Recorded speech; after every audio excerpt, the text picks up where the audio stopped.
బ్రాహ్మణి పరిశ్రమపై కడప జిల్లాలో మరో కేసు నమోదైంది. 2009లో మైలవరం జలాశయంలో అనుమతులు లేకుండా రహదారులు, మట్టి కట్టలు నిర్మించారనే అభియోగంతో క్రిమినల్ కేసు నమోదు చేశారు. బ్రాహ్మణి ఉక్కు కర్మాగారం కోసం అప్పటి ముఖ్యమంత్రి వైఎస్ రాజశేఖర్ రెడ్డి, గాలి జనార్దన్ రెడ్డి కోసం ఇష్టారాజ్యంగా ప్రభుత్వ భూములు కేటాయించారు. ఇంతటితో ఆగకుండా పూర్తి కాని ప్రాజెక్టు కోసం గండికోట నుంచి 2 టీఎంసీల నీటిని కేటాయిస్తూ ఉత్తర్వులు జారీ చేశారు.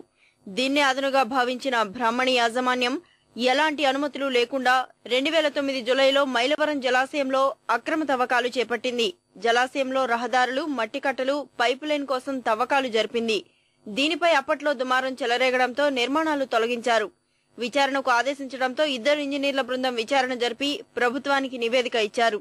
వారి నివేదిక ఆధారంగా అక్రమ నిర్మాణాలు సాగుతున్నా ఎందుకు పర్యవేక్షించలేదని నీటిపారుదల శాఖ ఈఈ సుబ్బనర్సయ్య, డిఈ రామకృష్ణ యాదవ్ ను ప్రభుత్వం సస్పెండ్ చేసింది. అక్రమాలకు బాధ్యులైన బ్రాహ్మణి యాజమాన్యం జోలికి వెళ్లలేదు. వీరితో పాటు విజిలెన్స్ అండ్ ఎన్ఫోర్స్మెంట్ అధికారులు కూడా అక్రమ నిర్మాణాలపై విచారణ చేసి ఈ ఏడాది జులైలో ప్రభుత్వానికి నివేదిక ఇచ్చారు. దీనిపై రాష్ట్ర నీటిపారుదల శాఖ కమిషనర్ బ్రాహ్మణిపై 2 వారాల్లో కేసు నమోదు చేయాలని అక్టోబర్ 25న కడప జిల్లా అధికారులకు ఆదేశాలు జారీ చేశారు.